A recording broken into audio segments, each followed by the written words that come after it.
नमस्कार बंधुरा आमी डॉक्टर सुब्रत और आपनारा देखছেন আপনাদেরই প্রিয় চ্যানেল সুব্রত হেলথ। টাইটেল এবং থাম্বনেল দেখে অবশ্যই বুঝতে পেরেছেন আজকের ভিডিওর বিষয়বস্তু। সময় নষ্ট না করে আসুন ভিডিওটি শেষ পর্যন্ত দেখে নেওয়া যায়। আজ এই ভিডিওতে আপনাদের সঙ্গে আলোচনা করব এমন 7টি খাবারের বিষয়ে যে খাবারগুলি উচ্চ রক্তচাপ থাকলে অবশ্যই বন্ধ করুন। সারা পৃথিবী জুড়ে উচ্চ রক্তচাপ বা হাই প্রেসার একটি ভয়ঙ্কর স্বাস্থ্য সমস্যার কারণ হয়ে দাঁড়িয়েছে এবং উচ্চ চাপজনিত সমস্যার কারণে হার্ট ডিজিজ, স্ট্রোক এবং কিডনির মতন সমস্যা চলে আসছে। ধীরে ধীরে কিডনি ড্যামেজও হয়ে যাচ্ছে। তাই উচ্চ রক্তচাপ আমাদের একটি ভয়ঙ্কর স্বাস্থ্য সমস্যা, আর যার প্রভাবে আমাদের মাথা ভারী, মাথা যন্ত্রণা এবং সব সময় একটা অলসতা ভাব চলে আসে এবং শ্বাস প্রশ্বাস নেওয়ার ক্ষেত্রে কিছুটা সমস্যা চলে আসে।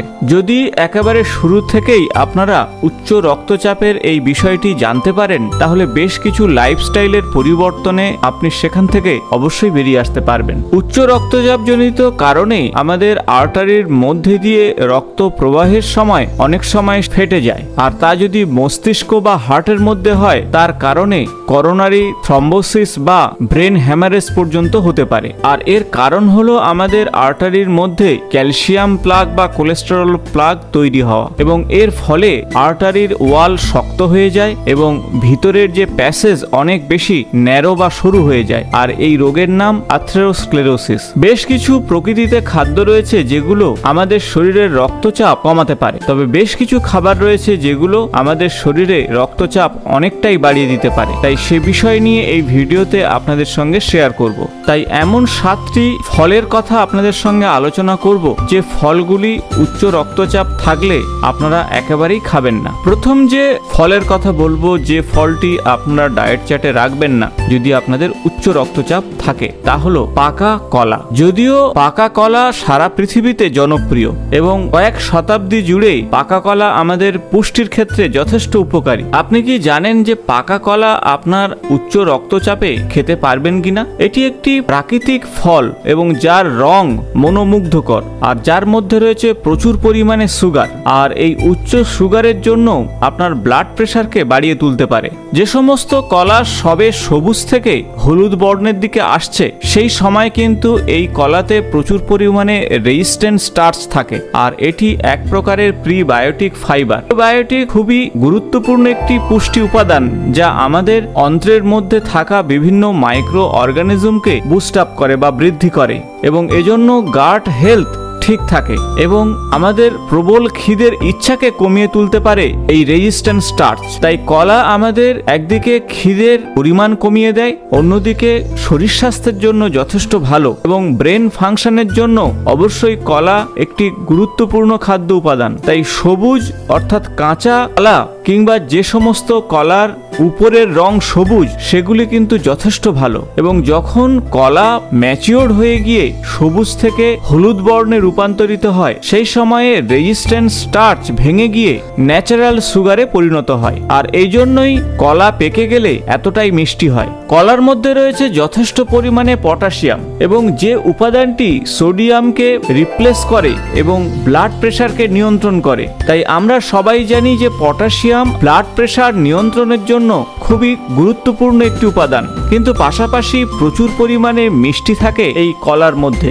তাই চেষ্টা করুন একেবারে হলুদ রঙের ব্যানানা খাওয়ার থেকে স্লাইডলি গ্রিন রঙের ব্যানানা খাওয়াটা স্বাস্থ্যের ক্ষেত্রে যথেষ্ট ভালো। আর যাদের উচ্চ রক্তচাপ রয়েছে তারা মেডিসিন অবশ্যই খাচ্ছেন, কিন্তু বেশি পরিমাণে যদি পাকা কলা খেয়ে ফেলেন সেক্ষেত্রে পটাশিয়াম লেভেল অনেকটা বেড়ে যেতে পারে, আর তার জন্য হঠাৎ করে আপনার প্রেশার ফল করতে পারে। তাই যাদের উচ্চ রক্তচাপ রয়েছে তারা অবশ্যই ভেবেচিন্তে পাকা কলা খাবেন। এবং অতিরিক্ত পটাশিয়াম কিডনির কিছু সমস্যা তৈরি করতে পারে, বিশেষত যাদের কিডনির সমস্যা রয়েছে তারা অবশ্যই পাকা কলা খাওয়ার আগে ভেবেচিন্তে খাবেন। পরবর্তী যে ফলের কথা বলবো তা হলো গ্রেপ ফ্রুট অর্থাৎ বাতাবি লেবু।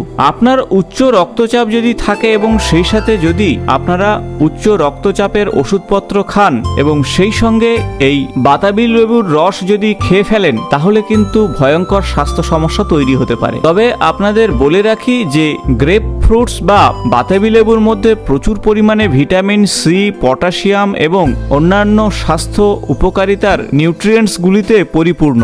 কিন্তু এই ফলের যে রস বেশ কিছু মেডিসিনের সঙ্গে সমস্যা তৈরি করে, বিশেষত উচ্চ রক্তচাপজনিত যে মেডিসিনগুলোর সঙ্গে সমস্যা তৈরি করে। বিশেষত যারা কোলেস্টেরলের জন্য মেডিসিন খান তাদের ক্ষেত্রেও সমস্যা তৈরি হয় এবং ডায়াবেটিস জনিত বেশ কিছু মেডিসিনের সঙ্গে এই বাতাবি লেবুর রসের ইন্টারঅ্যাকশন তৈরি হয়, আর এর ফলেই কিন্তু আনওয়ান্টেড সাইড এফেক্ট তৈরি করে। এর মূল কারণ হলো CYP3A4 নামক একটি এনজাইম আমাদের স্মল ইন্টেস্টাইনে তৈরি হয় এবং এই এনজাইম মেডিসিনের মেটাবলিজমকে নিয়ন্ত্রণ করে। কিন্তু আপনি যদি এই মেডিসিনের সঙ্গে বাতাবি লেবুর রস খান তাহলে ওই এনজাইম উৎপাদন বন্ধ হয়ে যাবে, ফলে আপনার শরীরে এই মেডিসিনের কার্যকারিতা অনেকটাই কমে যাবে। এছাড়াও বেশ কিছু অ্যাংজাইটি মেডিসিন রয়েছে, অ্যান্টি হিস্টামিনিক মেডিসিন রয়েছে, যেগুলোতে একেবারেই গ্রেপস ফ্রুট জুস খাওয়া যাবে না। তাই আপনারা যদি উচ্চ রক্তচাপ জনিত বা হাই সুগার জনিত কোনো ওষুধপত্র খান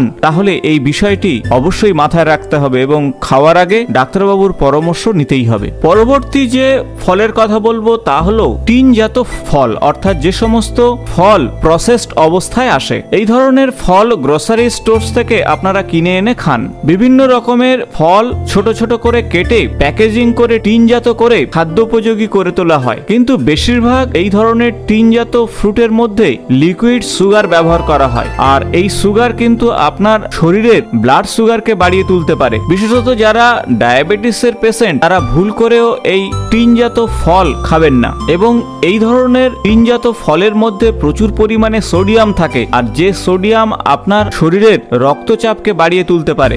গবেষণায় দেখা গেছে যে উচ্চ রক্তচাপ জনিত সমস্যাতে মৃত্যুর 10% মধ্যে কিন্তু এই টিনজাত ফল খেয়ে মারা গেছে, আর এর পিছনের মূল কারণ হলো অতিরিক্ত সুগার ব্যবহার করা, আর এর ফলেই ব্লাড সুগার অনেকাংশেই বেড়ে যাচ্ছে এবং হার্ট ডিজিজের মতন সমস্যা চলে আসছে। এছাড়া এই প্রসেস ফ্রুটের মধ্যে ভিটামিন এবং মিনারেলসের লেভেল অনেকটাই কমে যায় এবং পুষ্টিগুণ ফ্রেশ ফ্রুটের থেকে অনেক কম। পরবর্তী যে ফলের কথা বলবো তা হলো ড্রাইড ফ্রুটস। বিশেষত ড্রাইড ফ্রুটস বা শুকনো ফল হিসাবে আমরা কিশমিশ, অ্যাপ্রিকট, খেজুর ইত্যাদি খেয়ে থাকি। এছাড়া প্রুনস হলো একটি পুষ্টিগুণ সম্পন্ন ড্রাইড ফ্রুট, কারণ এর মধ্যে প্রচুর পরিমাণে ডায়েটারি ফাইবার রয়েছে, মিনারেলস রয়েছে এবং ভিটামিন রয়েছে, কিন্তু এর মধ্যে থাকা অতিরিক্ত সুগার যা আপনার ব্লাড সুগার লেভেলকে অনেকটাই বাড়িয়ে তুলতে পারে। মনে রাখবেন যে ড্রাইড ফ্রুট কিন্তু ফ্রেশ ফ্রুটকে আরো বেশি শুকিয়ে কনসেন্ট্রেট করা, ফলে সুগার কন্টেন্টের পরিমাণ ড্রাইড ফ্রুটে অনেক বেশি। কিশমিশের মধ্যে থাকা ডায়েটারি ফাইবার এবং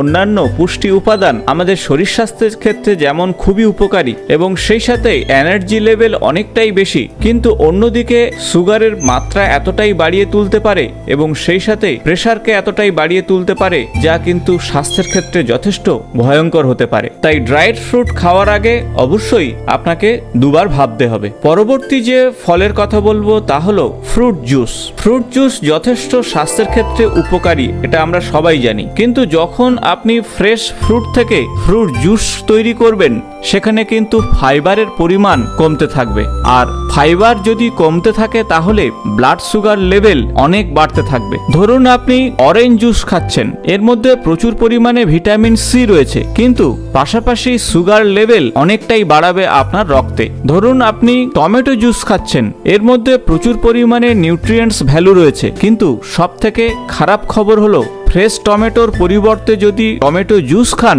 তাতে কিন্তু আপনার ব্লাড প্রেশার লেভেল অনেকটাই বেড়ে যেতে পারে, কারণ প্রত্যেকটি জুসের মধ্যে লবণের কনসেন্ট্রেশন অনেকটাই বেড়ে যায়, আর এই অতিরিক্ত লবণ আমাদের রক্তের চাপকে বাড়িয়ে তোলে। তবে অন্যদিকে বেশ কিছু ফল রয়েছে যেগুলো আপনারা জুস হিসাবে খেতে পারেন, সেক্ষেত্রে বেদানার জুস এবং চেরির জুস যথেষ্ট ভালো, ব্লাড প্রেশারকে নিয়ন্ত্রণ করতে পারে, এবং সেই সাথে আপনারা বিট রুটের জুস খেতে পারেন। বিট রুটে রয়েছে প্রচুর পরিমাণে নাইট্রেট উপাদান যা আমাদের সিস্টোলিক এবং ডায়াস্টোলিক প্রেশারকে নিয়ন্ত্রণ করে। তাই বাজার থেকে ফ্রুট জুস কেনার থেকে অবশ্যই আপনারা বাড়িতে বেদানা অথবা বিট বিটরুট জুস তৈরি করে খাবেন, আর তাতেই আপনার ব্লাড প্রেশার লেভেল ঠিক থাকবে। তবে যে জুসই খান না কেন সল্ট এবং সুগারকে অবশ্যই বাদ দেবেন। পরবর্তী যে ফ্রুটের কথা বলবো তা হলো ক্যান্ডিড ফ্রুট। ক্রিস্টালাইজড যে ক্যান্ডিড ফ্রুট বাজারে পাওয়া যায় বা অনেকে আপনারা মোরব্বা হিসাবেও খেয়ে থাকেন, এগুলো খেতে যত সুস্বাদু কিন্তু স্বাস্থ্যের ক্ষেত্রে একেবারেই ভয়ঙ্কর খারাপ। যে সমস্ত ফল দিয়ে মোরব্বা তৈরি হয় সেগুলো একেবারেই লো গ্রেডেড ফ্রুট এবং এতে প্রচুর পরিমাণে সুগার অ্যাড করা হয় এবং সেই সাথে প্রচুর পরিমাণে ফ্রুক্টোজ থাকে। কর্ন সিরাপ ব্যবহার করা হয় এই সমস্ত খাদ্য উপাদানে এবং এর ফলে ওজন বৃদ্ধি এবং টাইপ 2 ডায়াবেটিস এবং হাই ব্লাড প্রেশারের মতন সমস্যা চলে আসে। এছাড়া রক্তে ট্রাইগ্লিসারাইডের লেভেলকেও বাড়িয়ে তোলে, আর যার ফলে হার্ট ডিজিজের মতন সমস্যা তৈরি হয়। তাই যদি আপনারা ডায়েট চার্টে রেগুলার ক্যান্ডি ফ্রুট রাখেন তা কিন্তু ভয়ঙ্কর হতে পারে আপনার স্বাস্থ্যের ক্ষেত্রে। পরবর্তী তথা শেষ যে খাদ্যের কথা বলবো তা হলো কোকোনাটস অর্থাৎ নারকোল। নারকোল বা ডাবের স্বাস্থ্য উপকারিতার বিষয়ে সবার জানা রয়েছে, কারণ এটি হলো একটি প্রাকৃতিক খাদ্য যা আমাদের সুস্থ করতে পারে। কারণ নারকোল বা ডাবের জলের মধ্যে রয়েছে প্রচুর পরিমাণে ভিটামিন এবং মিনারেলস এবং সেজন্য একে পাওয়ার হাউসও বলা হয়। এবং নারকোলের মধ্যে রয়েছে প্রচুর পরিমাণে স্যাচুরেটেড ফ্যাট। কিন্তু কেন আমাদের উচ্চ রক্তচাপে নারকেল সমস্যার কারণ হতে পারে? এর কারণ হলো প্রচুর পরিমাণে স্যাচুরেটেড ফ্যাট থাকার জন্য আমাদের শরীরে লো ডেনসিটি লাইপোপ্রোটিনের পরিমাণ হতে পারে। যত বাড়বে তা অক্সিডাইজ হয়ে আর্টারির মধ্যে স্টিকি ডিসচার্জ তৈরি করবে, আর যেগুলো আর্টারির ওয়ালকে শক্ত করবে এবং আর্টারিকে ন্যারো করবে এবং আর্টারি যত শুরু হতে থাকবে আপনার রক্তচাপ ততই বাড়বে এবং অবশেষে হার্ট ডিজিজের মতন সমস্যা তৈরি হবে। তাই ডাবের জল বা নারকেলের জল যতটা স্বাস্থ্য উপকারী, নারকেল কিন্তু ততটা স্বাস্থ্য উপকারিতা নেই যদি আপনারা উচ্চ রক্তচাপ জনিত সমস্যায় ভোগেন। কিন্তু অ্যাঞ্জিওটেনসিন রিসেপ্টর ব্লকারের মতন যদি প্রেসার নিয়ন্ত্রণের ওষুধ খান আর তার সঙ্গে যদি ডাবের জল বা নারকেলের জল খান তাহলে কিন্তু ভয়ঙ্কর হতে পারে। এর ফলে হাইপার ক্যালেমিয়ার মতন সমস্যা তৈরি হবে, অর্থাৎ ব্লাড লেভেলে পটাশিয়ামের লেভেল অনেকটাই বেড়ে যাবে। তাই উচ্চ রক্তচাপের ওষুধ খাওয়ার পাশাপাশি নারকেলের জল বা ডাবের জল একেবারেই খাবেন না এবং পাশাপাশি নারকেল খাওয়াটাও সমস্যার কারণ হতে পারে। হাই স্যাচুরেটেড ফ্যাট এর মধ্যে রয়েছে, যদিও স্বাস্থ্যের ক্ষেত্রে যথেষ্ট উপকারী, কিন্তু অতিরিক্ত নারকেল যদি খেতে থাকেন তাহলে কিন্তু হার্টের ক্ষেত্রে যথেষ্ট ক্ষতিকর হবে। তাই এই বিষয়গুলি মাথায় রেখে আমি যে 7টি ফলের কথা আলোচনা করলাম, এই ফলগুলি অবশ্যই খাবেন। তবে ফলগুলি যথেষ্ট আমাদের স্বাস্থ্যের ক্ষেত্রে উপকারী, কিন্তু বেশ কিছু ক্ষেত্রে এটি কিন্তু ভয়ঙ্কর হতে পারে আমাদের জন্য। আশা করব ভিডিওটি ইনফরমেটিভ হয়েছে। ভালো লাগলে বন্ধুদের সঙ্গে অবশ্যই শেয়ার করবেন। নিয়মিত আমার চ্যানেলের আপডেট পেতে চ্যানেলটি সাবস্ক্রাইব করে পাশে থাকা বেল বাটনটি প্রেস করবেন। নতুন একটি ভিডিওতে আপনাদের সঙ্গে আবার দেখা হবে। আজ এই পর্যন্ত, নমস্কার।